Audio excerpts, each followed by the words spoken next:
C'était inhabituel de voir Luis Augusto sobre quand il rentrait chez lui de Rodrigo Alves à Acre, au Brésil.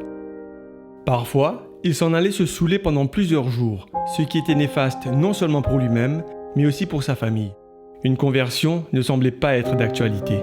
Un jour, alors qu'il regardait un évangéliste prêcher sur Novo Tempo TV, la version brésilienne de Hope Channel, Luis décida d'accepter la souveraineté de Jésus pour la première fois. Il était alors déterminé à trouver l'église adventiste dont il avait entendu parler à la télé. Le sabbat suivant, il quitta son domicile à 3 heures du matin pour marcher 4 heures dans la jungle à la recherche de l'église adventiste. Ne la trouvant pas, il s'assit sur le trottoir pendant un moment. C'est alors que quelques personnes, habillées comme pour aller à l'église, passèrent. Luis décida de les suivre jusqu'à ce qu'il trouve la maison de Dieu. À la porte, la diaconesse lui demanda s'il visitait l'église. « Non, je suis venu pour rester. » Et c'est ce qu'il fit. Le Seigneur délivra Luis de ses mauvaises habitudes et il fut baptisé. Sa famille se joignit à lui chaque sabbat, marchant pendant 4 heures pour aller à l'église. Il se peut que vous vous demandiez si un tel sacrifice en valait la peine. Ne serait-ce pas plus pratique de rester à la maison et de regarder des programmes religieux à la télévision ?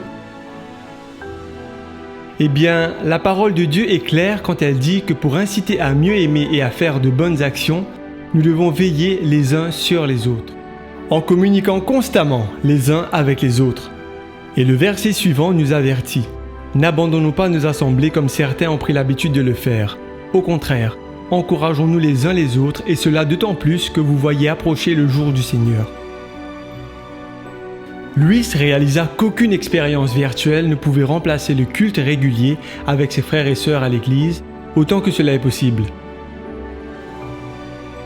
L'église est la maison de prière de Dieu, là où nous pouvons l'adorer à travers la prière, les hymnes, l'étude de sa parole et en rendant notre dîme et notre engagement.